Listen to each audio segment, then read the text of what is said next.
podemos tomarlo en el parcial, pero no lo vamos a tomar al detalle, ¿sí? No se asusten porque van a ver que es un texto muy normativo incluso, tiene muchísimas referencias sobre leyes, leyes de distintos momentos, pero bueno, yo lo que voy a hacer es simplificarles a ustedes de qué tratan esas leyes.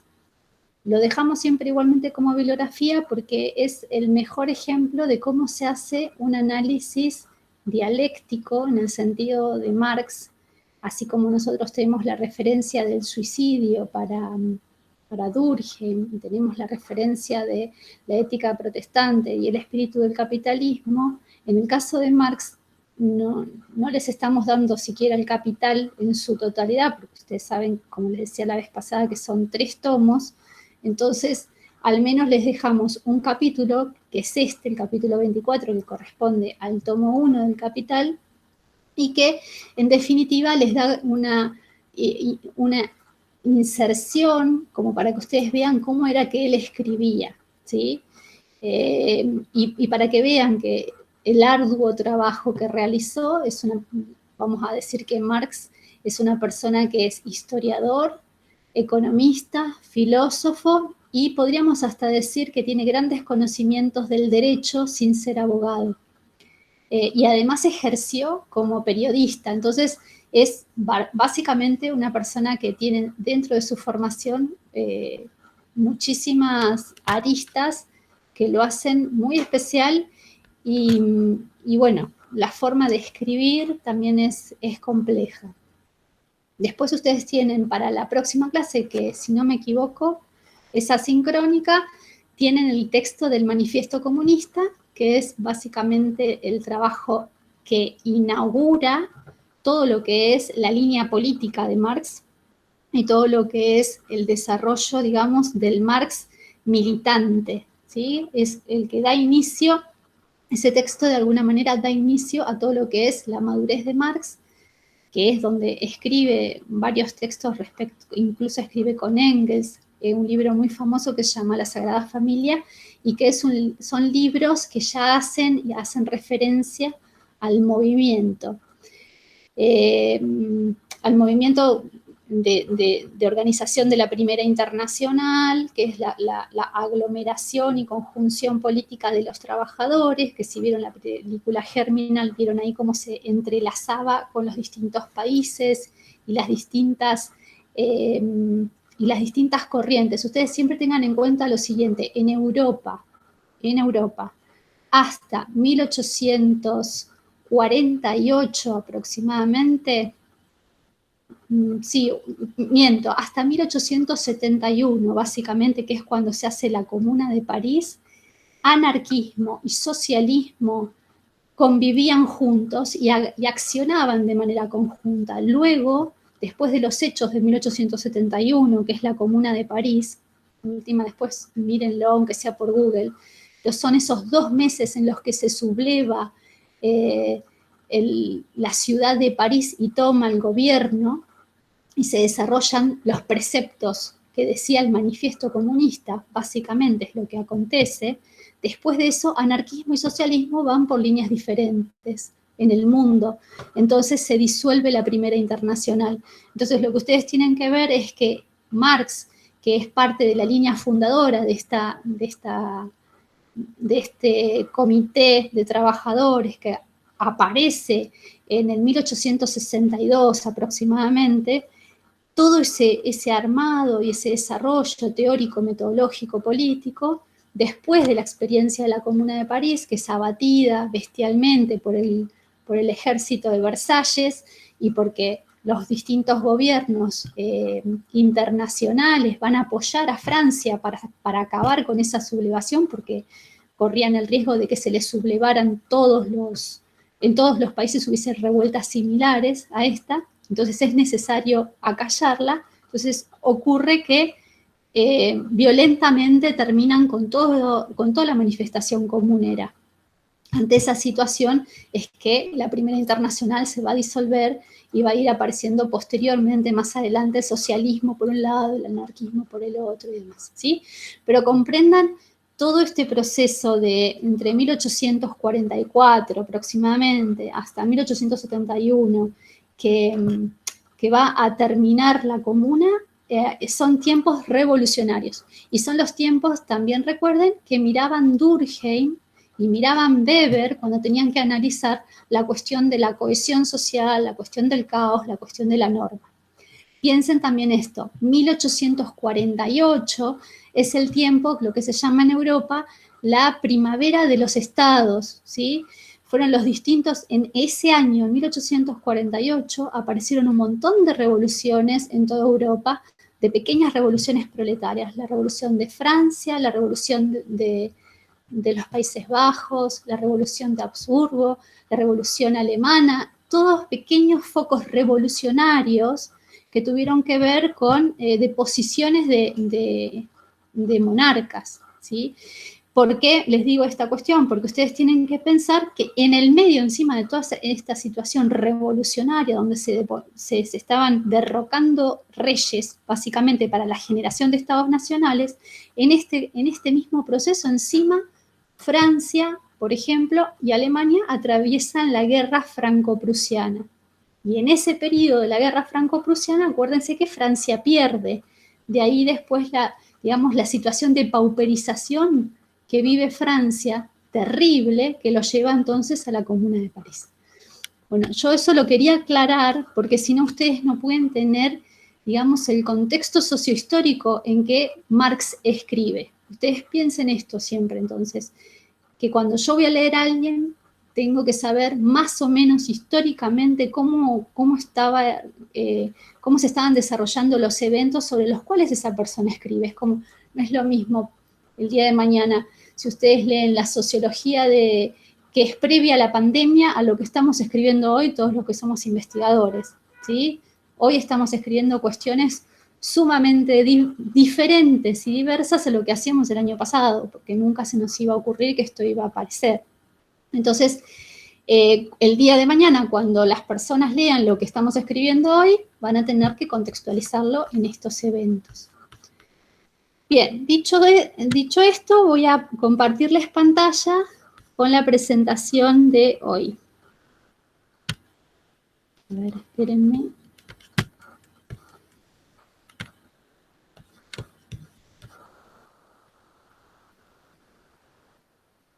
No la tengo abierta. Aguántenme, chicos, que la abro porque no sé por qué no la reconoce. Ahí está. Entonces, podemos cancelar.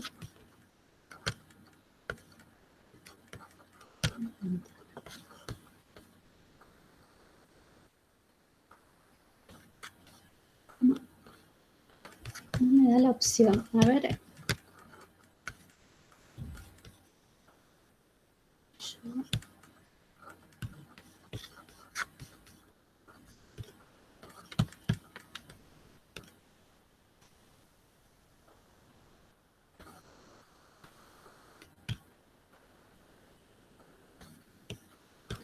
Bueno, no me está dando la opción. Aguántenme que voy a hacer...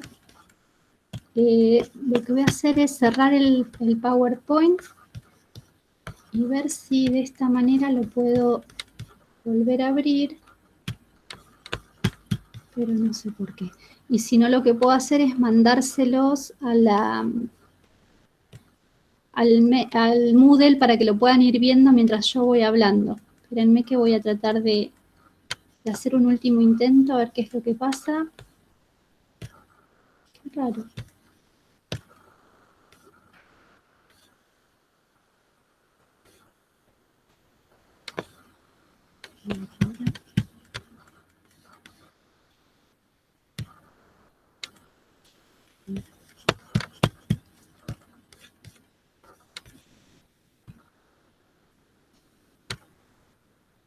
Ahora sí.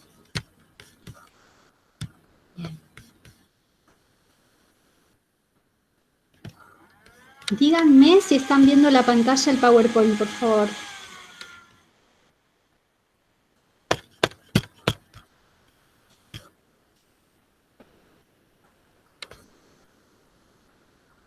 ¿Lo están viendo? Sí, ahí se ve. Bien, buenísimo. Sí, profe. Genial, genial. Bueno, ahí tienen las fechas de nacimiento y muerte de Marx.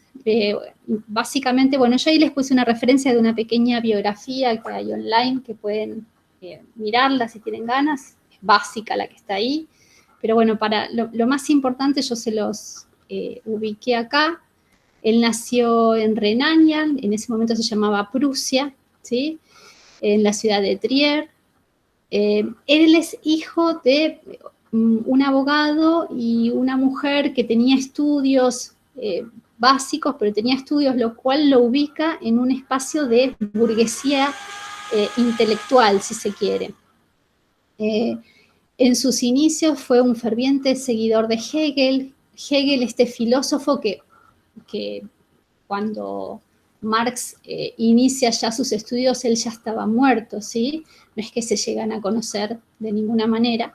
Entonces Hegel, académicamente o intelectualmente, tiene mucho impacto en el desarrollo de lo que es la teoría de Marx respecto, y sobre todo el desarrollo del método que va a trabajar, que acuérdense que es la dialéctica.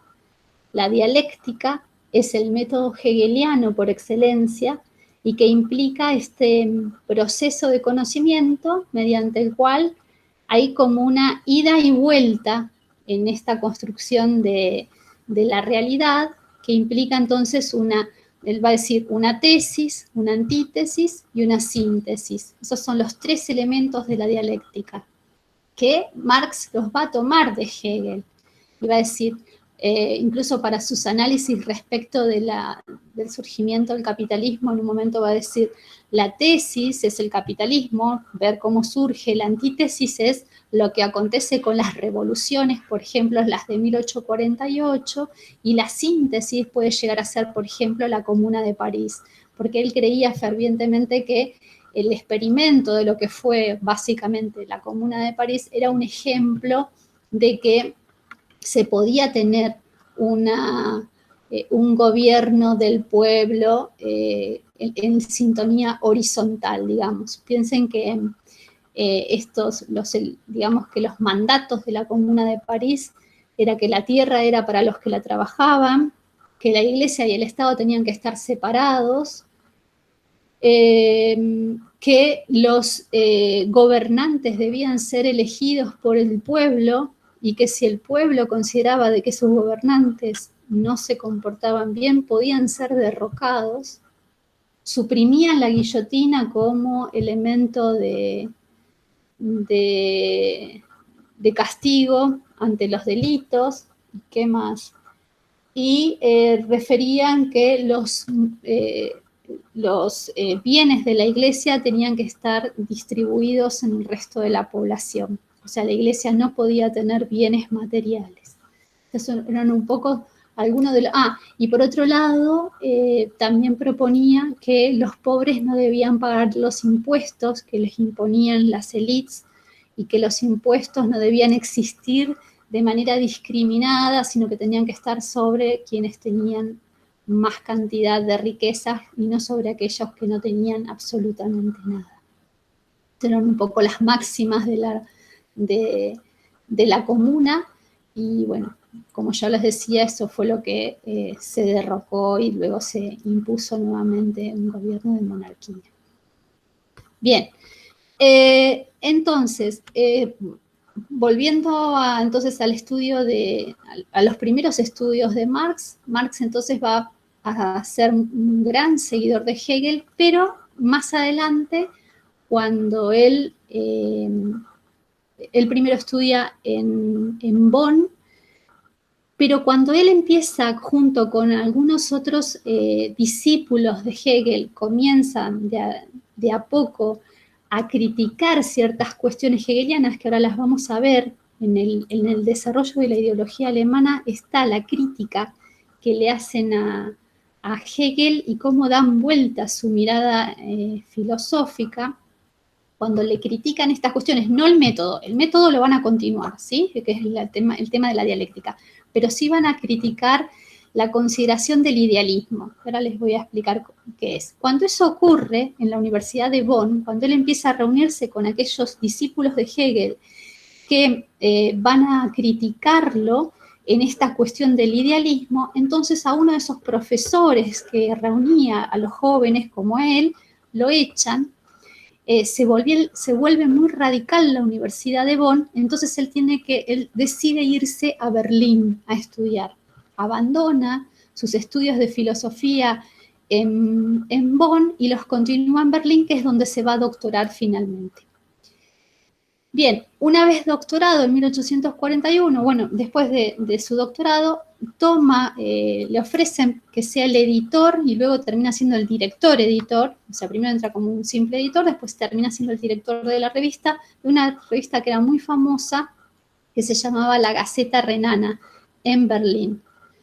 Desde ese lugar, como periodista, comienza a atacar al Estado y a referir que el Estado, de alguna manera, era el opresor de los grupos proletariados y que el Estado lo único que hacía era defender los intereses de la burguesía. Y comienza toda esa incitación mediática. Fíjense yo lo que les decía, estamos en 1842 y las revoluciones son en 1848, entonces lo echan, lo empiezan a perseguir y demás, entonces se va huyendo a París. Ahí en París, él se casa, de hecho antes de irse, se va con su esposa Jenny a París. En París conoce a Engels y comienza toda su producción histórico-económica fuertemente. Pero bueno, cuando viene la revuelta de París en 1848, justamente por presiones de los distintos estados internacionales, en donde van apareciendo también todas estas revoluciones que yo les decía, que es la primavera del 48, entonces también obligan al gobierno parisino a expulsarlo. Entonces de ahí se dirige a Londres, que va a ser el lugar donde va a terminar viviendo hasta 1883 que fallece.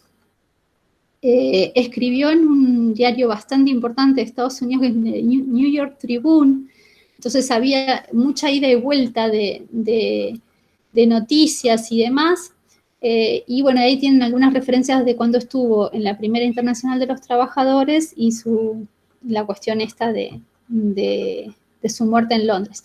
Me parece importante también tener en cuenta que con su mujer tuvieron 7 hijos. Imagínense cómo era la situación en la que vivían. De los 7 hijos solamente vivieron 3.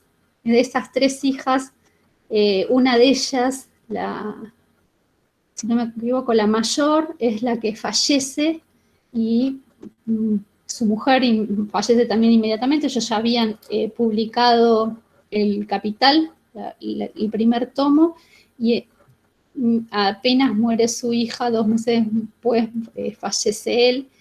Y es bastante trágica la historia de familiar porque, bueno, las otras 2 hijas que tienen se suicidan, una después de la otra y demás. O sea, toda una historia familiar bastante densa, una situación de vidas bastante perseguidas porque como eran hijas y habían sido, sus esposos eran militantes, uno del anarquismo, el otro del socialismo, habían tenido vidas muy difíciles, mucha mortalidad infantil, hijos muertos, o sea, una vida bastante compleja. Pero bueno, la producción de él es básicamente, para muchos de los que hacemos ciencias sociales, el precursor de muchas miradas, ¿no?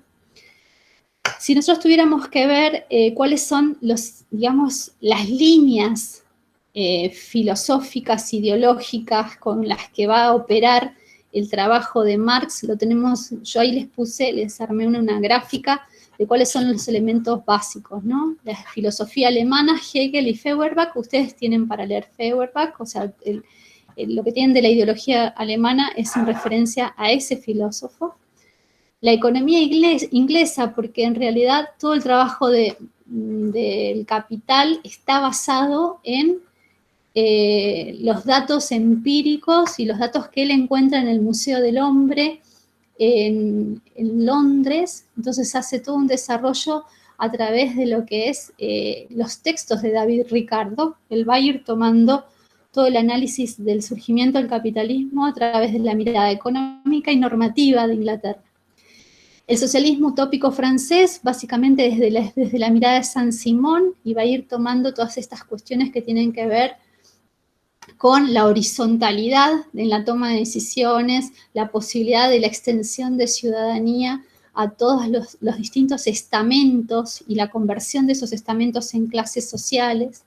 Y por otro lado, finalmente la cuestión empírica, directa, o sea, cuando yo digo empiria quiere decir de la realidad, la referencia directa de la realidad respecto de cómo estaban viviendo los obreros en ese momento, ¿no? Las condiciones de pauperización con la que vivían los obreros. Bien, la premisa de la ideología alemana del texto que ustedes tienen es son las premisas del materialismo histórico. Esta es la línea que va a ir fundando él. Él va a decir, ¿cuál es mi línea teórica? Es esta, el materialismo histórico. Él va a decir que los elementos más importantes del materialismo histórico son los individuos reales, su acción y sus condiciones materiales de vida, tanto aquellas con las que se han encontrado ya hechas como las engendradas por su propia acción. Estas premisas pueden comprobarse consiguientemente por la vía puramente empírica. Al producir sus medios de vida, el hombre produce indirectamente su propia vida material. Y acá va a estar la inversión que va a generar respecto de Hegel.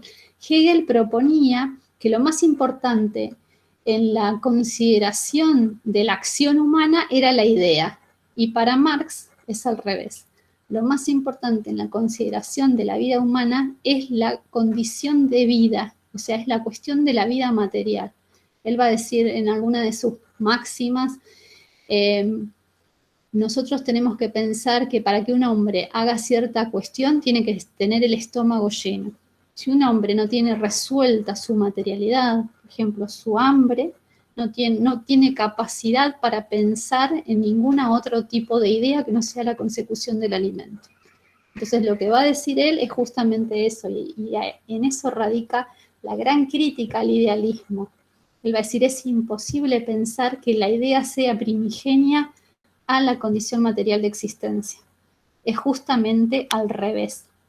Entonces, por eso dice la importancia de observar la empiria, o sea, la importancia de observar la realidad y la acción en la condición real de existencia, y no pensarla como una simple cuestión ideológica o de idea. Bien, entonces aquí vienen las otras premisas, ¿no? El modo de producción es igual al modo de vida. Esto es uno de los grandes conceptos de Marx. Este modo de producción no debe considerarse solamente en el sentido de la reproducción de la existencia física de los individuos. Es ya más bien un determinado modo de actividad de estos individuos, un determinado modo de manifestar su vida, un determinado modo de vida de los mismos. Los individuos son tal y como manifiestan su vida. Lo que son coincide por consiguiente con su producción, tanto con lo que producen como con el modo de cómo producen. Lo que los individuos son depende, por tanto, de las condiciones materiales de su producción. Entonces, soy lo que produzco y produzco lo que soy. Esa sería la máxima que de alguna manera sintetiza esto que yo les estoy mostrando acá. Para Marx, el modo de producción es igual al modo de vida. Esto quiere decir que la vida feudal generaba ciertos sujetos y cierto tipo de relaciones sociales propias de ese contexto y no de otro. Y lo que ellos producían era propio de esas relaciones sociales de producción. Si nosotros tuviéramos que decir qué es el objeto de estudio de Marx, lo que vamos a decir, el objeto de estudio de Marx es la relación social. Eso es lo que estudia la sociología. Si uno hace sociología desde la mirada marxista, recuerden que para esta época no existía la palabra sociología. Entonces él lo que decía es que él hacía historia, ¿sí? Pero si nosotros lo tuviéramos que referir como un cientista social, diríamos, el objeto de estudio de Marx son las relaciones sociales de producción en contextos de modo de producción determinados que generan modos de vida determinados, ¿sí? ¿Y por qué yo digo, bueno, acá me estoy adelantando a esto, pero fíjense, va en línea con esta diapositiva y sobre todo con el último elemento, que es una relación social. Una relación social es justamente el vínculo entre dos sujetos. Por ejemplo, el amo y el esclavo, el señor feudal y el siervo de la gleba, ahora se los voy a explicar, y el capitalista y el obrero. Pero piensen en nuestro modo de vida capitalista a cotidiano. Generalmente los humanos pensamos en condición de relación social, no estamos pensando en condición de esencia. Por ejemplo, yo soy profesora y ustedes son estudiantes, pero yo no puedo ser, mi condición no puede estar definida por mí misma, los necesito a ustedes sí o sí para ser definida, y viceversa. Ustedes solos, o sea, por sí mismo el estudiante, en el espacio de lo universitario, no puede estar definido sin definir al profesor. Entonces, básicamente, tanto ustedes como yo nos constituimos en una relación social. No somos esencialmente individuos, ¿se comprende? O sea, para Marx, en cualquier tiempo y en cualquier instancia geográfica de la historia de la humanidad, siempre hubo una relación social sobre la cual referir un modo de producción. Entonces, ¿qué es lo que estudia la sociología? Básicamente esas relaciones sociales y las formas en que se fueron generando, las formas en que fueron provocando y produciendo tanto sujetos de esa relación, y acuérdense la palabra sujetos quiere decir sujetados, o sea, unidos en esa relación, que es dialéctica en el sentido de que yo no puedo estar definida sin ustedes y ustedes no pueden estar definidos sin mí. O sea, estamos unidos sí o sí por el modo de producción. Entonces, esas relaciones sociales son dialécticas y esas relaciones sociales generan un modo de producción determinado y eso es lo que estudia la ciencia social. En este caso, para nosotros, la sociología. ¿Cómo va a estar dada ese estudio? A través de la observación empírica. Ese es, digamos, el elemento por excelencia para Marx. Es la observación empírica, la observación de la realidad. ¿Cómo puede observar esa realidad? A través del acceso a los estudios de la estructura social, va a decir él. Fíjense que dice, la estructura social y el Estado brotan constantemente del proceso de vida de determinados individuos, pero de estos individuos no como puedan presentarse ante la imaginación propia o ajena, sino tal y como se presentan, o sea, tal y como actúan y como producen materialmente, por tanto, tal y como desarrollan sus actividades, bajo determinados límites, premisas, condiciones materiales, independientes de su voluntad. Para poder acceder a cuáles son esos límites, esas premisas, esas condiciones materiales, independientes de la voluntad de cada uno de los sujetos que integran este binomio, él va a generar un método que es leer, por ejemplo, las leyes. Y va a analizar todas las leyes, en el caso inglés, todas las leyes de constitución de lo que fue la propiedad privada y el surgimiento del modo de vida capitalista. Entonces ese fue su método.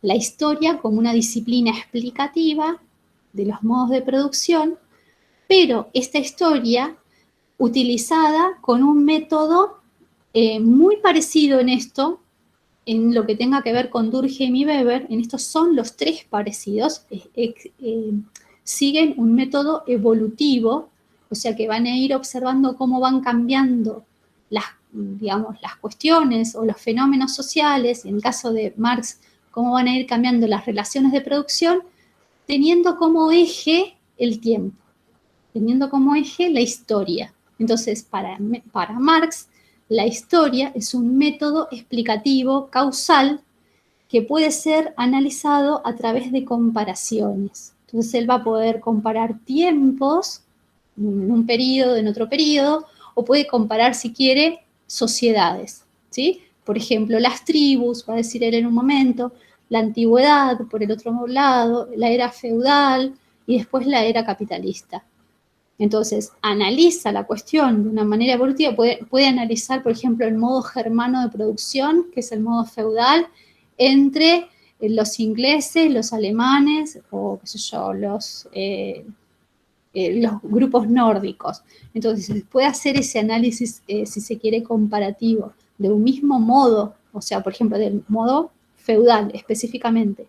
Entonces, lo que haría es compararlo geográficamente, ¿sí? pero evolutivamente estaría mirando un solo momento, que es, por ejemplo, el modo feudal de producción.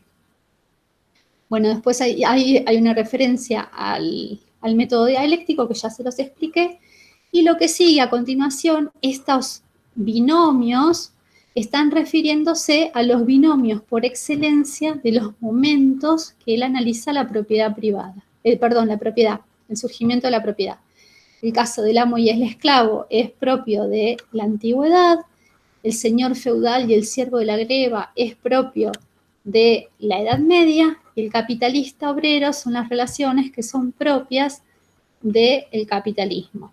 Esos pares, si se quieren, los llamamos nosotros el átomo de la relación social, ¿sí? El átomo de la relación social, entonces, de la antigüedad es el amo y el esclavo.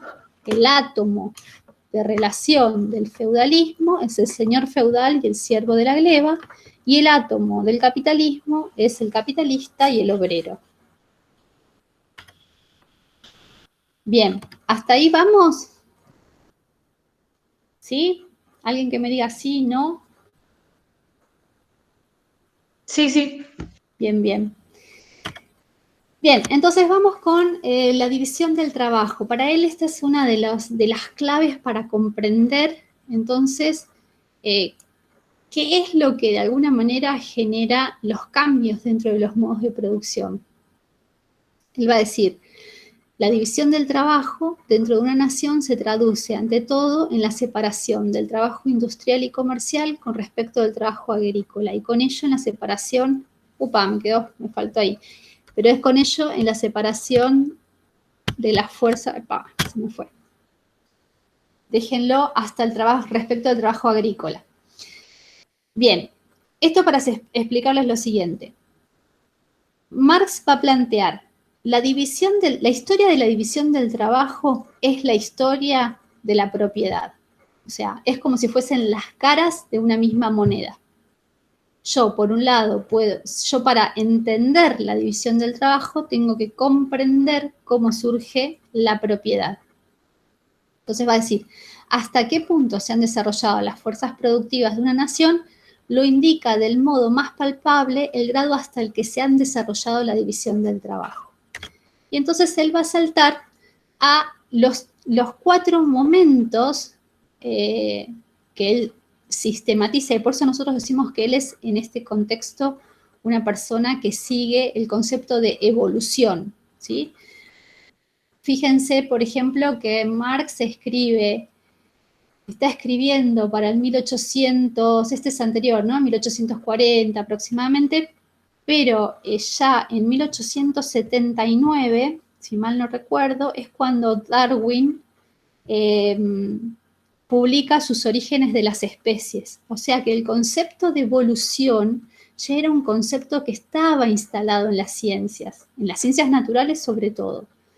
Pero en las ciencias sociales ya había comenzado a existir toda esta extrapolación de un concepto que era sumamente útil para la biología, para poder explicar cómo iban modificándose y cómo se fueron cambiando las distintas anatomías de los animales y cómo un animal deriva en otro, y estas cuestiones para las ciencias sociales entonces fue como sumamente interesante, y toman de Spencer y de Darwin, se toma el concepto de evolución y se lo lleva a la explicación de cómo las sociedades fueron mudando. Y recuerden ustedes que por eso en ese contexto también después va a saltar, vamos a tener también los trabajos de Comte. Acuérdense que Comte también era evolucionista porque pasaba de un estadio teocéntrico, ¿se acuerdan? A un estadio teológico, a un estadio metafísico. O sea, va pasando por distintas instancias. Bueno, acá pasa lo mismo. O sea, si algo tiene Marx de común al resto, es que también es evolucionista en este sentido. Entonces él va a decir, primero existió la tribu, y la tribu para él, en este espacio, la tribu es una sociedad que es bastante indiferenciada, en el sentido donde solamente la división del trabajo se da por sexo y edad, un poco parecido a lo que después va a plantear Durkheim con esto de la solidaridad mecánica. ¿Se acuerdan que decíamos son segmentos homogéneos, decía Durkheim, en donde los individuos mecánicamente se sustituyen unos por otros y se organiza la división del trabajo por sexo y edad. Bien, eso va a ser similar a lo que dice Durkheim más adelante, pero lo que va a decir él acá es que, y a esto le agrega el valor, digamos, en su análisis, él va a decir, esta división del trabajo por sexo y edad se da en ciertas comunidades en donde el sistema es patriarcal y está organizado bajo una sociedad muy homogénea, pero que tiene fuertemente arraigada la propiedad comunal. Y acá ustedes se tienen que imaginar lugares como tribus en donde, por ejemplo, hay espacios que se puede cazar y todos acceden a los espacios, a los cotos de caza, o lugares donde están los sembradíos y todos acceden a sembrar en esos espacios y la producción de esos sembradíos es generalizada para todo el mundo. Entonces, tenemos una instancia en la cual hay como una cuestión colectiva, una propiedad que es de todos y para todos, ¿sí? Bien, él va a decir, en este espacio, cuando aparece evolutivamente la sumatoria de tribus y aparece incipientemente el concepto de ciudad, esta ciudad que va a ir apareciendo va a ir generando un tipo de propiedad privada inicial que es la propiedad mobiliaria. O sea, por ejemplo, los instrumentos de casa. Cuando decimos propiedad mobiliaria decimos de algo que se mueve, por eso es mobiliaria, ¿sí? La podemos trasladar. Entonces, los instrumentos de casa, los enseres rituales, los enseres de cocina, la vestimenta, todas estas cuestiones, o por ejemplo los relicarios que van pasando de, que es ancestral, por ejemplo, qué sé yo, las armas, si sos un guerrero, que quedan dentro de un clan específico, todo esto que es mobiliario, empieza a ser de a poco conceptualizado como propiedad privada. Y dice, esto va a coincidir básicamente con el inicio de la división entre trabajo de campo y trabajo en la ciudad, o sea, ya no solamente se va a hacer una división de trabajo por edad y por sexo, sino que se va a empezar a dividir el trabajo en función del trabajo que se hace en el campo y el trabajo que se hace en la ciudad. Y en la ciudad encima se va a volver a dividir entre el trabajo que es más bien comercial y el trabajo que es más bien industrial.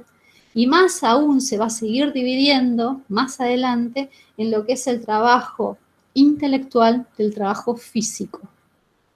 Entonces él va narrando cómo es que la división del trabajo se va haciendo cada vez más compleja, más bien determinada por un montón de variables que tienen que ver con la cuestión geográfica, con la cuestión esta que les digo de una categoría entre físico e intelectual, o una cuestión al interior del mismo espacio de la ciudad, como qué es lo que va a generar producción de enseres, como es la industria, o aquella que va a generar la distribución y la circulación de los enseres, como es el comercio, ¿sí?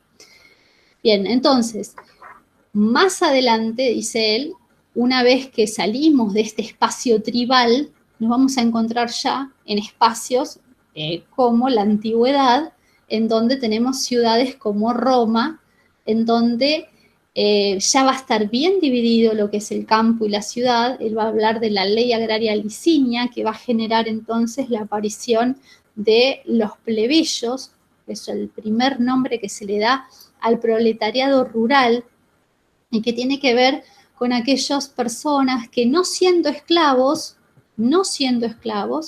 trabajan en la tierra y se les paga por vez primera un salario. Nosotros la categoría de esclavo la teníamos también en el periodo anterior, pero los esclavos eran tomados en las guerras, cada vez que entre tribus se peleaba y demás, el botín muchas veces eran las mujeres o los hombres jóvenes o los niños y se los convertía en esclavos, ¿no? El esclavo, piensen que la palabra esclavo significa una relación de propiedad, o sea, un esclavo es un ser que está al mismo nivel que un burro de carga, básicamente. O sea, es un ser que tiene que trabajar para el usufructo de otro, pero ese otro para el que trabaja es el responsable de su subsistencia. Y esto acuérdense porque es bien distinto al obrero. La vida del esclavo está en manos del amo, pero con la responsabilidad de su vida. Si el amo no se comporta según la ley en relación al esclavo, puede ser demandado por sus congéneres amos, ¿sí? Entonces, el esclavo debe su vida al amo, toda su producción, y esto es su reproducción física y material, o sea, física, perdón, y subjetiva, o sea, hasta sus hijos son esclavos. Los hijos de los esclavos son esclavos en la antigüedad y en la era tribal. Estos hijos también son, de alguna manera, propiedad del amo, y esa propiedad lo obliga al amo a nutrirlo con todo lo que sea necesario para su reproducción, ¿sí? Física y psíquica, supuestamente. Bien, entonces, volviendo a Roma, aparece entonces con esta ley que les comento, un nuevo sujeto que es el plebeyo. Entonces el plebeyo tiene esta posibilidad de trabajar y que se le pague un salario. Y además de que trabaja y se le paga un salario, es dueño de un porcentaje del producto que genera, por ejemplo, en la producción agrícola. De un mínimo porcentaje, pero es dueño de sus elementos y se le suele dar una parcela de tierra para que la trabaje cuando es como que tiene la capacidad de arrendarla, o sea, comienza una relación social distinta a la existente con los esclavos. Bien, es en el espacio de Roma que aparece el concepto de ciudadanía, bueno, esto ustedes lo verán en los distintos derechos que tienen, y aparece por vez primera la propiedad privada a nivel inmobiliario. Esto quiere decir que la tierra comienza a ser parcelada y dividida y empieza a desaparecer, digamos, estas parcelas que antes eran todas comunales, imagínense, de repente, a través de una nueva organización, empieza a aparecer ciertas parcelas que pueden ser obtenidas y tomadas a través del pago X al gobernador o a quien tiene el poder en ese momento, y empieza la acumulación de cierta propiedad privada inmobiliaria. Y esto solo en manos de aquellos que son los ciudadanos. Acuérdense que en Roma, para ser ciudadano, tenías que ser libre, ser varón, ¿sí? Y ser considerado ciudadano que podía ir a la polis. La polis era el espacio donde se tomaban las decisiones y se debatía y demás, y esto no cualquiera podía hacerlo, sino aquel que tenía tierras, o sea, aquel que tenía la propiedad inmobiliaria estaba en posibilidades de ir a ese espacio donde se tomaban las decisiones respecto de la ciudad, ¿sí? Respecto de la cívita. Bien, el tercer momento en donde, dice Marx, aparecen cambios tan importantes que podemos llamarlo un momento diferenciado, es el momento de la aparición del feudalismo. Pensemos que en la antigüedad, el tiempo de la antigüedad, los historiadores la consideran hasta el siglo V antes de Cristo. Del siglo V en adelante, ¿sí? Desde el siglo V en adelante nosotros tenemos entonces la era feudal. Bien, esta era feudal entonces aparece básicamente en el contexto, hasta el siglo V después de Cristo, ahí comienza la era feudal, o sea, incluso la era feudal, ustedes piensen que la antigüedad cae y comienza la era feudal porque es el cristianismo el que logra derrumbar el sistema feudal, de alguna manera generar distintos tipos de revoluciones que vuelven nuevamente al campo todo el sistema productivo. Las ciudades se abandonan, Roma, el Imperio Romano básicamente, es atacado por las invasiones bárbaras de distintos lugares, el cristianismo desde adentro, entonces hay un montón de factores por los cuales la forma de vida antigua termina, acaba y aparece la era feudal. En la era feudal lo que nosotros tenemos es una vuelta al mundo de lo rural, o sea, se vuelve al campo. En el espacio del campo aparece algo que se llama la gleba. La gleba es una forma de organización de las tierras a través de las cuales existe un castillo central, ese es el castillo que es el del señor feudal, que generalmente es un noble, y la tierra está parcelada. Cada parcela pertenece a algo diferente, ya sea hay todavía una parcela comunal, después hay pequeñas parcelas que se entregan a los siervos de la gleba para que sean trabajadas. Dentro de esas parcelas, un porcentaje de esa producción muy pequeña le queda al siervo para sobrevivir él y su familia, ¿sí?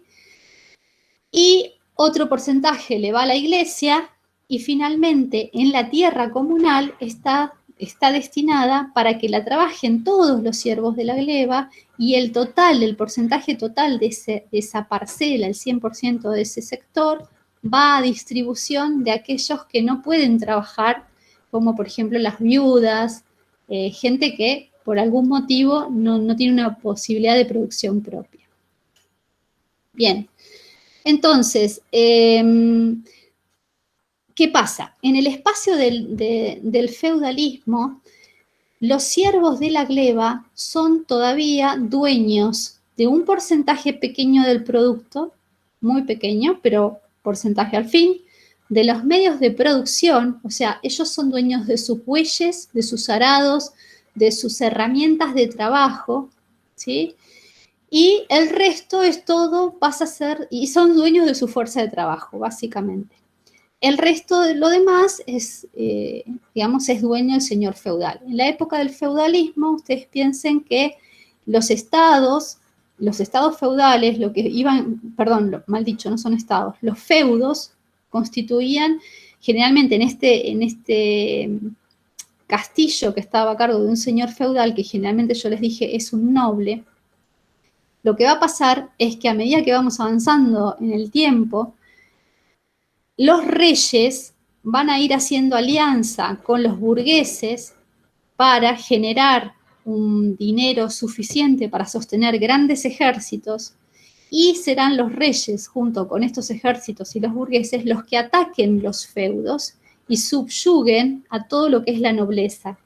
De esa manera, derrocando a los señores feudales, el rey se fue haciendo cada vez más fuerte, entonces se van a ir generando los estados nacionales en Europa.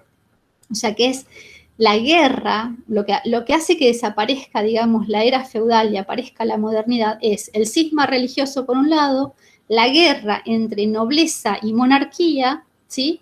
Y esta guerra entre nobleza y monarquía, soportada y solventada por comerciantes que se fueron haciendo cada vez más ricos y que no podían competir en subir de estamento social con la nobleza porque no tenían título nobiliario, entonces se sienten como agredidos respecto de esto, entonces se alían con los reyes dándoles dinero para sostener los ejércitos y de esa manera sofocar a los señores feudales que además vivían de guerra en guerra entre sí y contra las invasiones bárbaras, y de esa manera paulatinamente se fue, digamos, derrocando este modo de vida. Y a todo esto hay que agregarle que la iglesia era un feudo más, sumamente rico y desarrollado en toda Europa, y empieza a declinar. Entonces, las riquezas de la iglesia también son absorbidas por las monarquías. De esa manera se va formando entonces los estados nacionales. Bien, para que nosotros lleguemos a los estados nacionales, que eso ya es la edad moderna, ahí vamos a tener entonces el siglo XVI. Ese momento coincide, ustedes recuerden, con el descubrimiento de América y coincide con todo este nuevo cambio entonces que hay en Europa, y va a ir apareciendo entonces lo que se va a llamar la propiedad privada. Recién en el capitalismo, nosotros podemos decir, aparece la propiedad privada en su máxima expresión. En la tierra feudal, todavía nosotros teníamos momentos y espacios de propiedad comunal, como por ejemplo estos espacios de la gleba donde se podía distribuir la riqueza entre aquellos que la necesitaran. En el espacio del capitalismo todo eso desaparece y todo lo que es propiedad pasa a ser privada, ¿sí?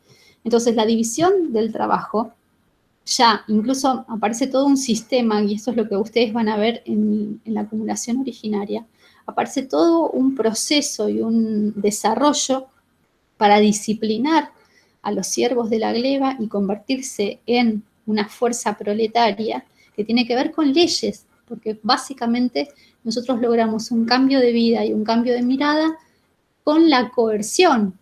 Cualquiera de los sociólogos diría eso, necesitamos dispositivos que generen y obliguen a que vos te comportes de una manera y dejes de comportarte de otra.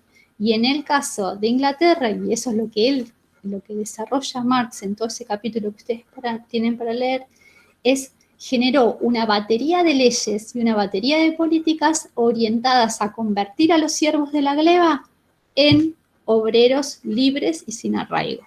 Eso es lo que pasó en prácticamente 1 siglo y medio, 2 siglos de desarrollo. Bien, una cosa más que me faltaba acá. En el espacio entonces del siervo de la relación siervo de la gleba, señor feudal, ustedes tienen ahí que el siervo de la gleba sigue siendo dueño de ciertos instrumentos de producción. No es dueño de la tierra, ya no es más dueño de la tierra. Ahora es dueño el señor feudal. Pero sí es dueño, pero sí tiene participación de la tierra comunal. Sigue existiendo tierra comunal y por otro lado es dueño aún de los instrumentos de producción.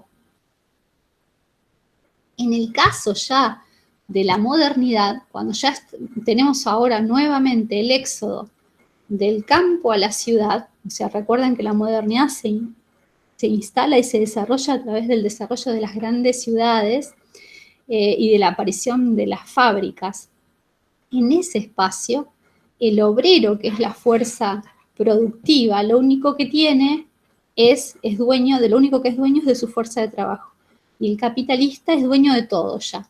Dueño de los medios de producción, dueño de los instrumentos de producción, es dueño de las condiciones de trabajo y es dueño del producto, básicamente. O sea, ustedes piensan en la fábrica, es dueño de la fábrica, es dueño de las maquinarias, es dueño de lo que produce la fábrica. Si el obrero quiere eso que produce, lo tiene que comprar, ¿sí? Y es dueño también de la fuerza de trabajo del obrero mientras por el periodo que la haya comprado. Entonces, básicamente, el obrero está alienado, ahí nosotros decimos separado, eso quiere decir alienación, separado de todo eso que antes le era propio, le era inherente. El esclavo prácticamente, si bien era una propiedad, pero estaba en relación con todas esas cuestiones y además el amo le debía, digamos, respuesta al esclavo. En cambio, el capitalista no es responsable de la vida del obrero, porque el capitalista lo que compra no es la vida del obrero. El capitalista lo que compra y de lo que es dueño es de su fuerza de trabajo, ¿sí? En cambio, el amo es dueño de la vida del esclavo, entonces es responsable de la vida del esclavo. El capitalista no es dueño de la vida, entonces no es responsable de nada, salvo de generar condiciones para que se reproduzca la fuerza de trabajo en la medida que sea necesaria. Bien, respecto entonces, en este contexto, lo que nosotros llamamos el proceso de acumulación originaria, nosotros no, Marx básicamente, pero lo que Marx va a llamar la acumulación originaria, dice él, no es otro que el proceso histórico de escisión, o sea, de separación entre productor y medios de producción. Eso es el proceso de acumulación originaria, si ustedes lo tienen que definir. Configura la prehistoria del capital y del capitalismo como modo de producción, ¿sí?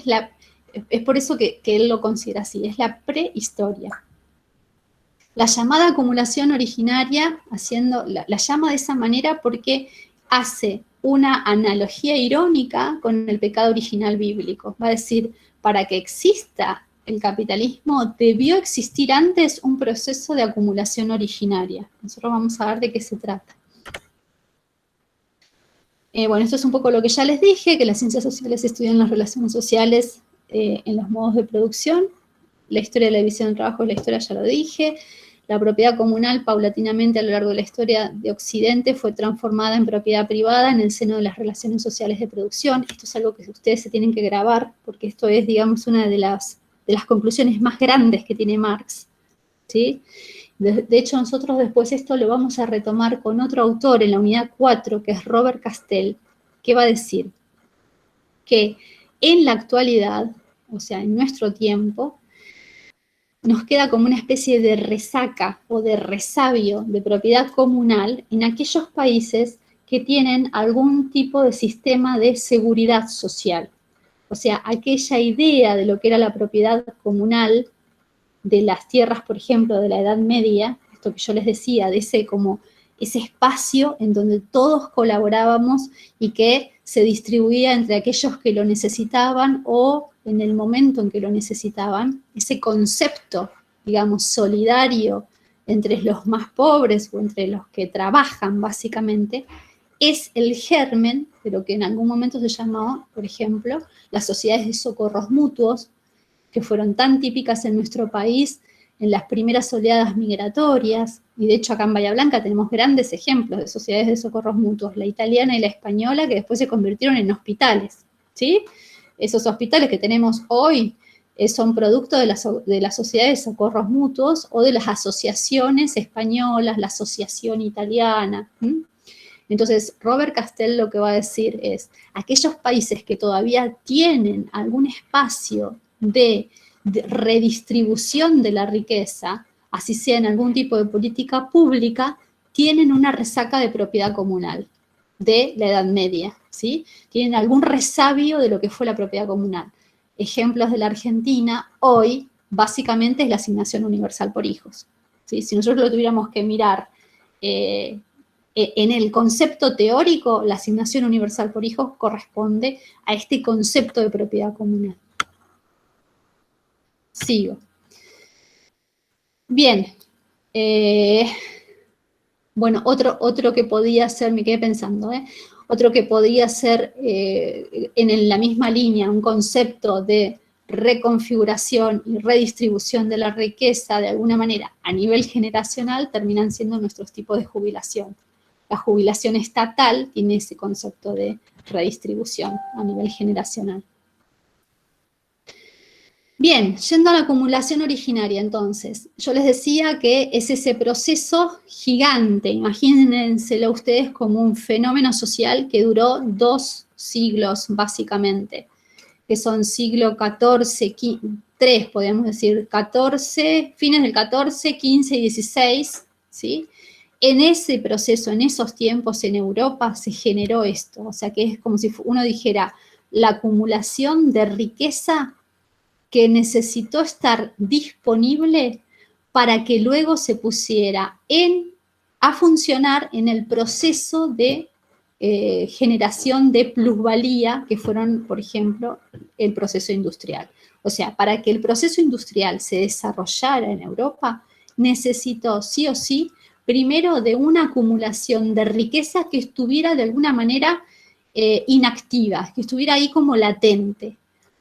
Sin ese proceso de acumulación hubiese sido imposible el desarrollo del proceso de revolución industrial productivo. Jamás se hubiese podido generar esa maquinaria que después fue la construcción de plusvalía. Acuérdense que plusvalía significa plusvalor, que es valor por arriba de la ganancia, o sea, valor por arriba del valor, que significa ganancia. Eso implica. El plusvalor es la generación de ganancia más allá de la inversión. Entonces, para que eso ocurriera, necesitabas sí o sí de una riqueza que fuese puesta en el mercado a generar entonces el proceso de producción. Ahora, ¿de dónde se saca esa riqueza? ¿Y en qué consiste? Y por otro lado, cómo es que fue desarrollada, cuáles fueron los dispositivos. Cuando yo digo dispositivos, digo cuáles son las herramientas tecnológicas a través de las cuales se logró esa acumulación. Bueno, los procesos históricos que la llevaron adelante fueron la expropiación de las tierras comunales, o sea, la conversión de tierra comunal en tierra privada, la expropiación de la tierra de las iglesias, de la Iglesia Católica básicamente, la situación de expropiación, la transformación de la tierra de sembradío en tierras de pastura, estamos hablando de Inglaterra, así que es en el caso de Escocia, la transformación de los cotos de caza en tierras de pastura, el alambrado de las tierras y el descubrimiento y conquista y saqueo colonial de América. Esos elementos que están ahí son los elementos que se constituyeron en los procesos históricos necesarios para que existiera entonces esta riqueza acumulada. Bien, ¿qué son la expropiación de las tierras comunales? Cuando yo les dije que el rey básicamente lo que hizo fue hacerle la guerra a los nobles con la ayuda de los burgueses. Y recuerden que los burgueses es una palabra que viene de Francia, surge de la palabra burgo, ¿sí? El burgo era la ciudad que se construía en los, digamos como en las márgenes de los caminos.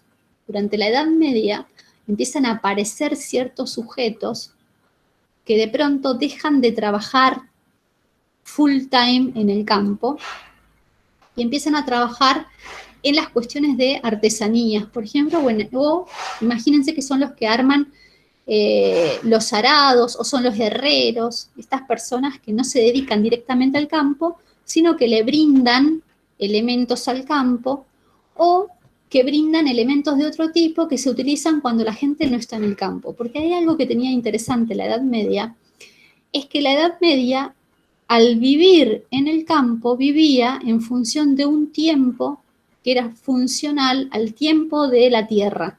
Entonces, la temporalidad de la gente rural estaba en función de las lluvias, en función de la época de cosecha, en función de la época del sembradío. Y ustedes piensen lo siguiente, que para que vos siembres, la planta tiene que crecer. Entonces, mientras la planta crece, no hay mucho que hacer en el campo más que sacar la mala hierba, por ejemplo. Entonces, en esos tiempos de ocio, entre comillas, se daba el tiempo de la festividad, el tiempo del ritual. En esos tiempos de festividad y tiempos de ritual había mucho intercambio. Entonces la gente viajaba de una comunidad a la otra, o se reunían y demás, y en esos viajes e intercambios que se hacen comienza a aparecer el comercio, ¿sí? Y el comercio, y aquel que se hace comerciante de manera de tiempo completo, le es más redituable vivir en los espacios de tránsito que vivir en el campo. Entonces, esos que van a vivir en los espacios de tránsito empiezan a armar ciertos espacios geográficos, digamos, al lado de los caminos que se llaman burgos, que son los grandes mercados. Empiezan a armar sus viviendas en esos espacios. Esos son los burgueses, los que empiezan a armarse entonces y su riqueza empieza a desarrollarse en función del intercambio comercial. Son los que empiezan a copiar dinero, ¿sí? Son los que empiezan a generar ahorros. Después esos ahorros son cada vez más importantes y hay que empezar a colocarlos para que produzcan en otros lados. Y ellos empiezan a ver que una opción es financiar seguridad. ¿Por qué? Porque en los caminos se los asaltaba muchísimo. Entonces empiezan a financiar gente que los defiende, y es el surgimiento de lo que nosotros conocemos hoy como la policía. La policía surge como una fuerza de seguridad que van proponiendo los alcaldes de los burgos para proteger la propiedad privada de los comerciantes. Así surge la policía. Luego va a ser una fuerza del Estado, pero inicialmente surge de esa manera. Y es paga, ¿sí? Es paga privadamente. Entonces, esta fuerza de seguridad que es paga privadamente comienza a crecer. Entonces los reyes ven en ellos la posibilidad de empezar a contratarlos y a generar también de esa manera también fuerzas de seguridad propias. Y ahí es cuando se van uniendo estas miradas para generar los ejércitos que luego atacarían a los nobles. Entonces, cuando se hace el ataque a los nobles y se rompe con la estructura feudal, el rey dictamina que esos espacios de esas tierras comunales, que están en algún punto ociosas durante cierto tiempo, sean utilizadas para la pastura de ovejas. ¿Por qué? Porque comienza todo el proceso de revolución industrial y la primer gran industria que va a tener Inglaterra es el hilado, es las telas. Entonces, toda tierra de sembradío se transforma en tierra de pastura, ¿sí? Entonces se aparece lo que se llama, aparece toda la ingeniería del alambrado.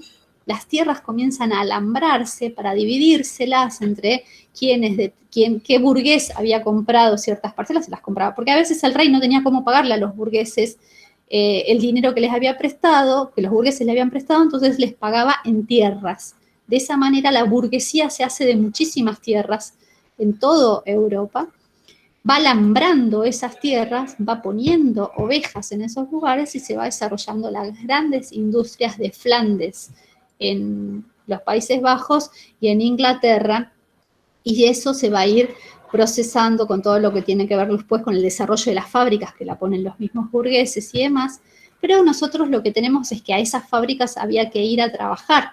¿Y quiénes iban a ir a trabajar? Aquellos que no tuvieran trabajo. ¿Y quiénes son los que no tuvieron trabajo? Aquellos que fueron expulsados de las tierras de sembradíos, o sea, los mismos cultivadores.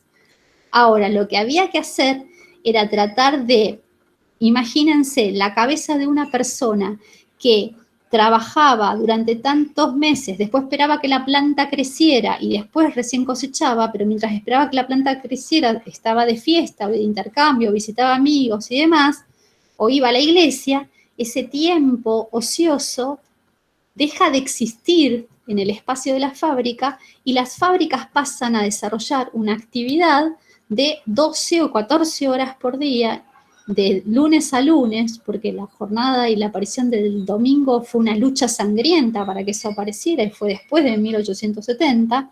Entonces, para que esas cuestiones ocurrieran, hubo que de alguna manera disciplinar a esa población.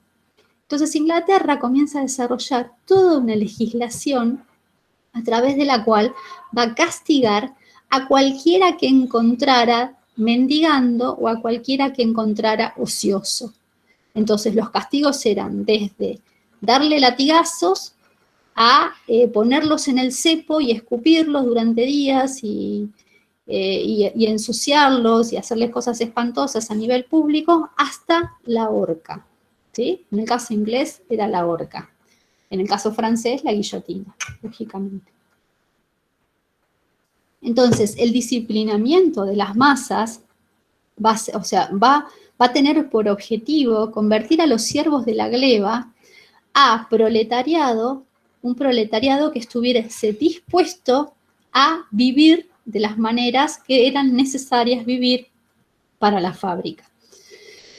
Bien, en ese contexto entonces tenemos, por un lado, la expropiación de las tierras comunales, como les dije, una vez que a la nobleza se la redujo.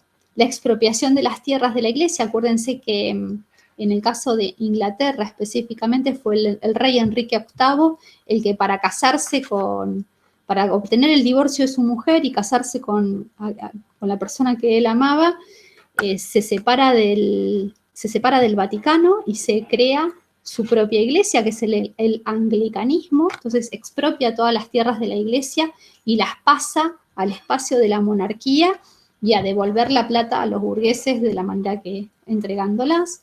La transformación de las tierras, esto también es importante, la tierra de sembradío en tierras de pastura, tanto las escocesas como las propias, ¿sí?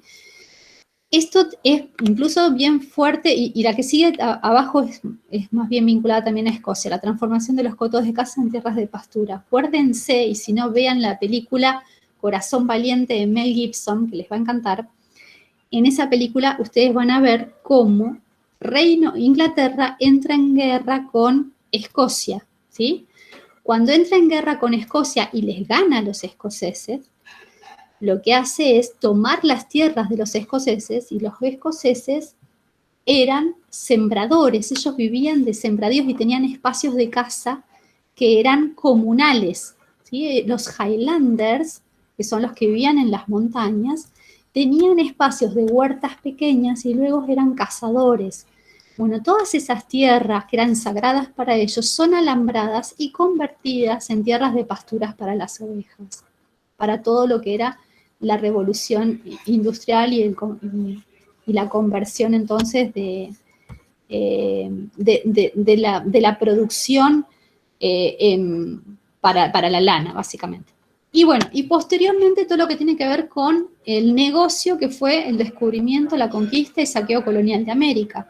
Ustedes tengan en cuenta, y esto recuérdenlo, que no solamente Inglaterra también conquistó América, pero lo que hizo Inglaterra, que desarrolló toda una industria de esto, fue pagarle a los corsarios para que le robaran los barcos a los españoles y a los portugueses.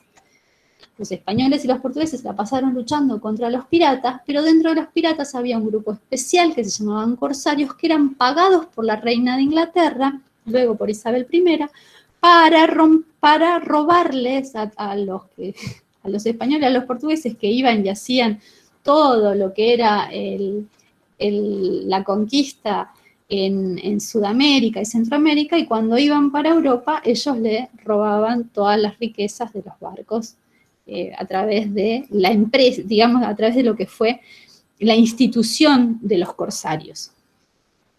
Bien. A ver, esto que dice. Bueno, entonces, en este contexto, fíjense lo que dice acá. La historia del surgimiento del proletariado libre, va a decir Marx, encubre el desarraigo de las instituciones feudales. Cuando se dice, y los burgueses manifiestan que lo mejor que le puede pasar al mundo es que ahora tenemos un proletario que está libre, que puede elegir, en realidad lo que dice Marx es que está libre de morirse de hambre, porque está desarraigado de las instituciones feudales que le garantizaban su existencia.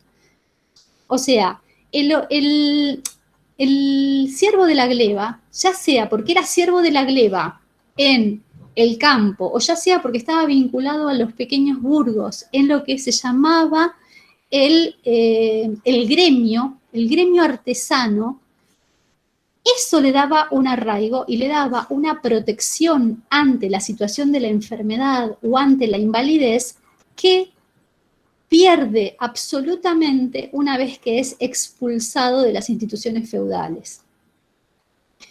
El surgimiento del gremio aparece en la era feudal vinculado al artesanado y a los herreros, y el gremio generaba una suerte de jerarquías entre sargentos, oficiales, aprendices, que de alguna manera un niño, por ejemplo, de 12, 10 años, entraba al gremio de los artesanos y desarrollaba toda su carrera en ese lugar, y el tipo de arraigo que tenía, o sea, de vinculación que tenía con todo ese espacio institucional, hacía que ante cualquier enfermedad tuviese una cobertura, tuviese una ayuda. Si moría, el mismo gremio cubría a su familia, si tenía hijos, si tenía mujer y demás. Todas esas cuestiones desaparecen con la organización legislativa que va imponiendo Inglaterra para terminar con las corporaciones. ¿Sí? Ellos quieren terminar con las corporaciones y generar esta masa proletaria que solo tiene la capacidad y la posibilidad de vender su fuerza de trabajo. Bueno, ahí entonces ustedes van a ver que dice cuáles son los distintos tipos de alienación y de todo lo que está escindido. Recuerden entonces que está escindido de los medios de producción, de los instrumentos de producción, del producto, de las condiciones de trabajo, y lo único que puede vender es su fuerza de trabajo. Bueno, acá yo les hice un reconto entonces de todas las leyes que refieren a este proceso de acumulación originaria, que tiene que ver entonces con las leyes de disciplinamiento de los siervos de la gleba, las leyes de expropiación de la tierra comunal hacia manos privadas. Bueno, él va a decir esta frase, ¿no? La ley es el vehículo del robo perpetrado contra las tierras del pueblo. Las leyes de expropiación de bienes eclesiásticos, las leyes de expulsión de los cottage y bashioman son los sujetos sociales, digamos, son los tipos de relaciones sociales que tenían en Inglaterra los vínculos con los arrendatarios, ¿sí? No se hagan lío con esto, pero bueno, básicamente estos son tipos de sujetos sociales que podían arrendar la tierra y se quedaban con cierta producción, pero ellos son expulsados. Esto que les decía, la transformación de las tierras de labor y los cotos de caza, las leyes contra pobres y el mendigueo y la división, y esto es bien interesante, también lo vamos a retomar después en la unidad 4, cuando aparezca el concepto de pobreza. Inglaterra, una de las cosas bien interesantes que hace es la división entre pobre vergonzante y pobre merecedor. O sea, el pobre vergonzante es aquel que avergüenza a la sociedad y el que merece ser castigado, y al que se lo encarcelaba en el espacio de la parroquia. Tanto Francia como Inglaterra en estas épocas dividen las ciudades, en el caso francés en quartier y en el caso de Inglaterra en parroquias. La parroquia es una división, es como si dijéramos las delegaciones municipales, ¿sí? En cada parroquia y en cada quartier había un calabozo. Entonces ahí iban las personas que el delegado de ese quartier o el delegado de esa parroquia consideraba que estaba incumpliendo la ley de pobreza y quedaban entonces recluidos en ese lugar. El pobre merecedor es aquel pobre que merece la caridad, o sea, aquel que es inválido, pero inválido por haber servido a su rey, o aquel que o aquella mujer con hijos que quedó viuda porque su marido murió en el servicio, ¿sí? Hacia el rey, o sea, en el ejército. Esos son los pobres merecedores que merecen la caridad. Ustedes tienen ahí un libro que es Príncipe y Mendigo, que muestra todas estas cuestiones, ¿sí? Si lo quieren referir. Y finalmente es el desarrollo, y acá Marx dedica bastantes partes del texto a referir a las leyes en donde demuestra, y aparte lo dice con estas palabras, el trabajo esclavo de mujeres y niños en el espacio fabril. Él estaba horrorizado con esto. Las mujeres y los niños eran tomados dentro del espacio fabril y sus salarios eran menos de la mitad, a veces eran la tercera parte de lo que se les pagaba a los hombres y tenían que estar la misma cantidad de horas. Y bueno, si vieron Germinal, habrán visto cómo bajaban mujeres y niños también a la mina.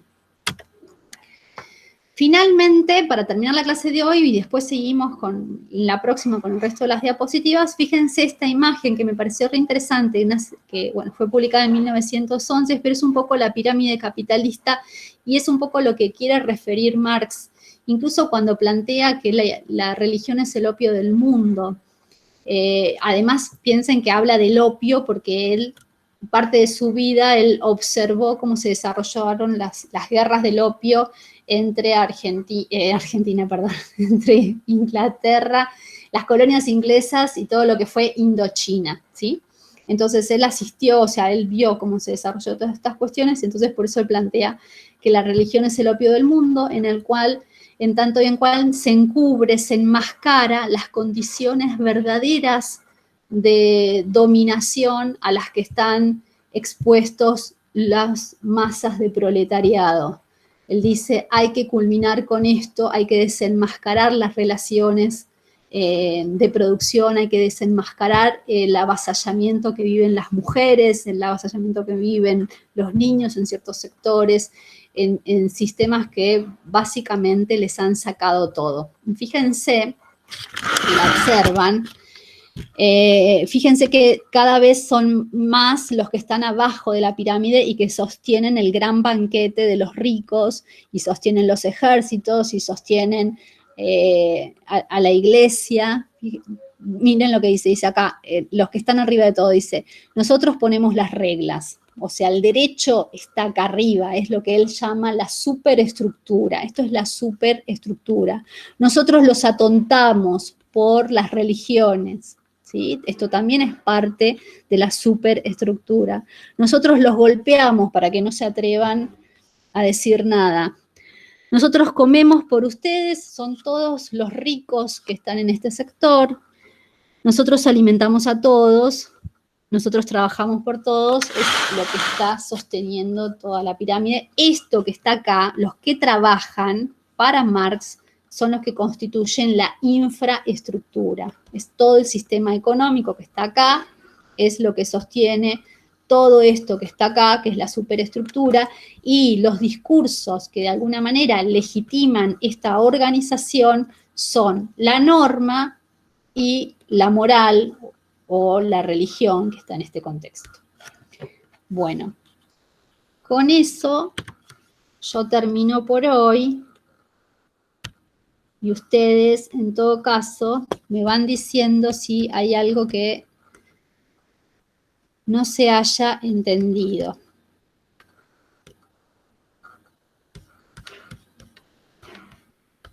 Así que los escucho. Si hay alguien que pudo leer o si hay alguien que vio la bibliografía.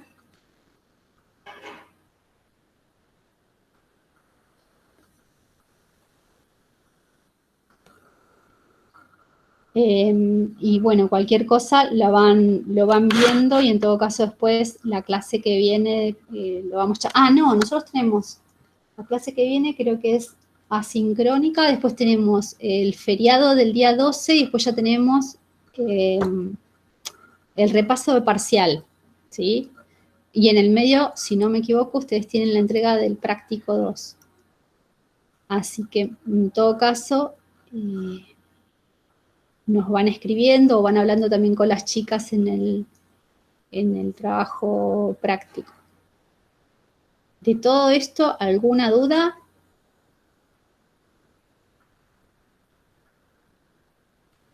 ¿Nada?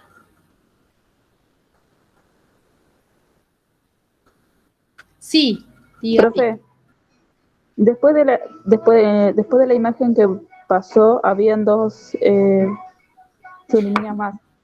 ¿Tiene que ver Dos con diapositivas algo? más. Sí, valor de uso, valor de Sí. cambio. Igualmente esas las vamos a ver, yo se las voy a pasar la semana, o sea, en la próxima clase, porque ya ahora sí les sigo dando conceptos, me van a odiar. Pero todo lo que tiene que ver con el desarrollo del texto manifiesto comunista viene a continuación. Así que es por eso que viste que había un par de diapositivas más. ¿Sí?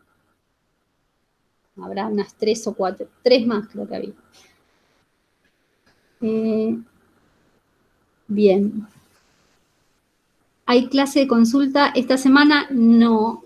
Bien, buenísimo que me dicen que ya se entendió todo, me alegro. Esta semana entiendo, me tengo que mirar el cronograma, chicos, la verdad que no me acuerdo si teníamos clase sincrónica o asincrónica. Después me fijo y en todo caso, si es sincrónica nos encontramos y si no, es asincrónica. Ah, bien. Entonces, se las colgaré y bueno, cualquier duda escriben al Moodle, nos escriben por ahí, ¿sí?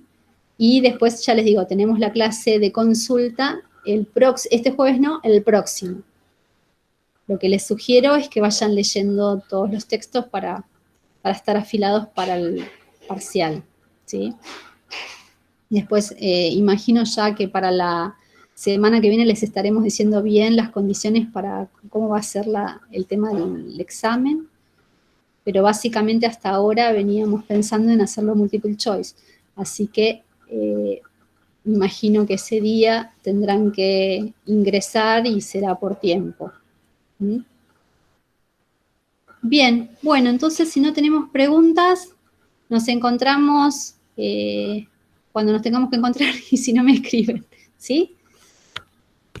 Hasta luego. Chau, chau. Chao, chao, hasta luego.